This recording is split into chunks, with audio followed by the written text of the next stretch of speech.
আসলে হলের প্রত্যেকটা কোনায় কোনায় যে আলাদা রকম একটা আবেগ, ইমোশন, অ্যাটাচমেন্ট, এটা আসলে কোনো কিছুতে এক্সপ্লেন করা সম্ভব না আসলে। মানে আমি আমি আমার যদি প্রোগ্রাম ছিল, কিন্তু আমি নিজেকে এই বিদায়ের একটা ফল থেকে বিরত রাখতে চাচ্ছিলাম, কিন্তু এটা আসলে এটা হতেই পারে না যে আমার বন্ধুরা এখানে সবাই আছে, দেখা হবে না।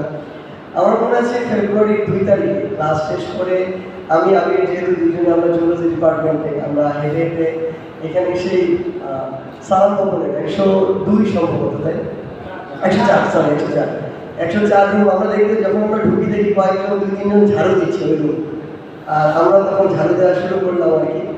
তো ঝাড়ু দেওয়ার পর তারপর তুষক বিছানো হইল, মানে এটার ব্যাপারটাই আর কি অন্যরকম ছিল। তখন ওইটাকে অনেক বড় কিছু মনে হচ্ছিল। সবচেয়ে বড় কথা, যতদিন ওই রুমগুলোতে ছিলাম ততদিন ওই রুমগুলোর মধ্যে একটা ঘোরের মধ্যে ছিলাম। ওইটার পজিটিভ নেগেটিভ ইম্প্যাক্ট এগুলো ধীরে ধীরে হয়তো পরে ওই জায়গায় বুঝতে পেরেছি কি হয়েছে কি না হয়েছে। কিন্তু দিন শেষে এই হল লাইফ, সামনে যারা আছে বন্ধু, আমার বন্ধু যারা, তো এই প্রত্যেকটা মানুষ আসলে খুব আপন। মানে কথা কম হোক, দেখা কম হোক, কিংবা তাদের সাথে একসাথে এক রুমে থাকা কম হোক, প্রত্যেকের সাথে আলাদা আলাদা একটা গল্প আছে। মানে প্রত্যেকেরই আলাদা একটা গল্প। আমাদের মানে কি বলবো, ওই একদম প্রথম 104 রুম থেকে কিছুদিন একসাথে এক বেড রুমে, কিছুদিন বসিয়ের সাথে ঘুমিয়েছি, বেশিরভাগ দিন হয়তো পাশাপাশি আবিরের সাথে ঘুমানো হয়েছে।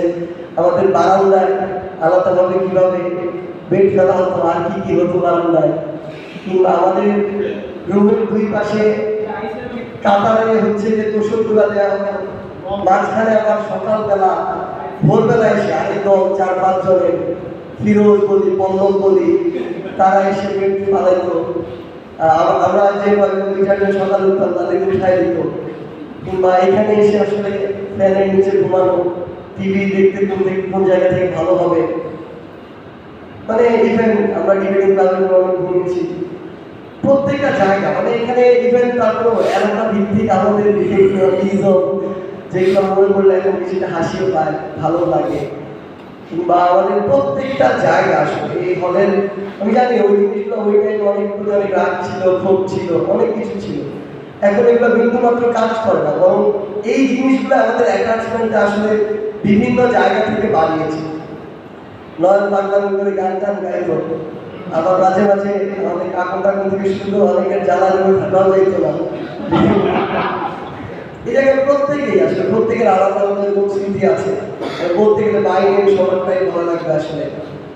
কিন্তু এই জিনিসগুলো আসলে ভোলার মতো না, কারণ সবচেয়ে বড় কথা হচ্ছে স্কুল লাইফ, কলেজ লাইফ খুবই সংক্ষিপ্ত। ওই লাইফে আমার কোনো ভালো ফ্রেন্ডও নাই কলেজ লাইফে। স্কুল লাইফে ভালো কয়েকজন বন্ধু আছে, কিন্তু এটা একদম ছোটবেলার ধরে স্মৃতিগুলো খুব কম মনে আছে, বেশি মনে নেই। কিন্তু আমাদেরকে আমি হিসেবে গড়ে তুলেছে যে সময়টা, এই সময়ের মানুষগুলোর সাথে সময় কম থাকা হোক, মানে দূর থেকে দেখলে একটা ভালো লাগা, অ্যাটাচমেন্ট ভিতর থেকে ফিল করা, এটার বিষয়টাই অন্যরকম আসলে। তো এই জায়গায় মানে প্রত্যেকটা অনুভূতি, মানে সেই ডাকসু নির্বাচনের কথা যদি বলি, কিংবা আমরা যখন করোনার পরে গেট ভেঙে হলে ঢুকলাম, কয়েকজন সবুজ খাইলাম, কয়েকজন সবুজের ভয়ে দৌড়াদৌড়ি করলাম, ভিতরে অন্যরকম একটা অবস্থা। বাট যেটাই করি না কেন, মানে দিন শেষে এরকম কিছু করিনি যেটা আসলে এখন মনে হয় যে অন্যায় করেছি, কখনোই না। হয়তো এমন হতে পারে যে আমার চিন্তার পার্সপেক্টিভের কারণে ঠিক মনে হয়েছে, আরেকজনকে ঠিক মনে হয়েছে, কিন্তু দিন শেষে কখনো এটা মনে হয় না যে অন্যায় কোনো কিছু করেছি আসলে। বাট সবচেয়ে বড় যে জিনিসটা, এখানে ডাইভার্সিফাইড যে একটা এনভায়রনমেন্ট পেয়েছি। এখন বাংলাদেশের যে কারোর সাথে কথা বললে বুঝি কে কোন জেলা, কিংবা কারোর সাথে মিশবে, চলাফেরা করলে প্রত্যেকটা জিনিস। আমার এই বন্ধুরা আজকে দেশের বাইরে এক একজন এক এক জায়গায় আছে, আজকে সবাই লাইভ থাকলে আরো খুব ভালো হতো।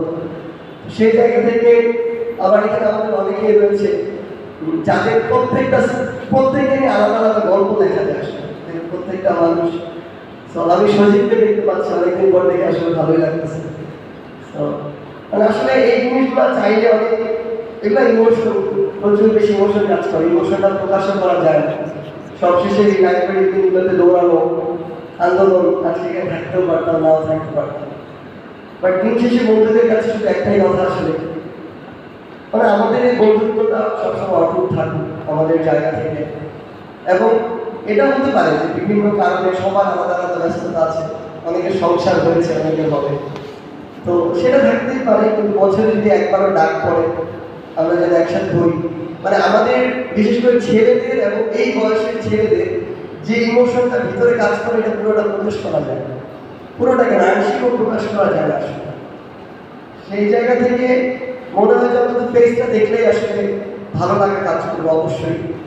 মানে এখনো যখন মাঝে মাঝে ডেতে ওই স্মৃতিগুলো আসে, আমরা মনে আছে এই রাস্তা দিয়ে বের হয়ে সুফিয়া কামাল ওদের সামনে গিয়ে ছবি তুললাম, রবিওয়ালের সামনে গিয়ে ছবি তুললাম, অ্যাপে চলতে করে কার্টুনে ডাব পারলাম, ভ্যানে করে কি কি জানি, মানে ডাব থেকে শুরু করে অনেক ভেঙে চলে জিনিসপত্র নিয়ে আসলাম, মানে প্রত্যেকটা জিনিস এগুলো নিয়ে আসলে আমার মনে হয় বছরে একদম ঠিক করে এই স্মৃতিচারণে বসা উচিত সবারই। তো জাস্ট একটা জিনিসই অনুরোধ থাকবে, দিন শেষে আমার মনে হয় যে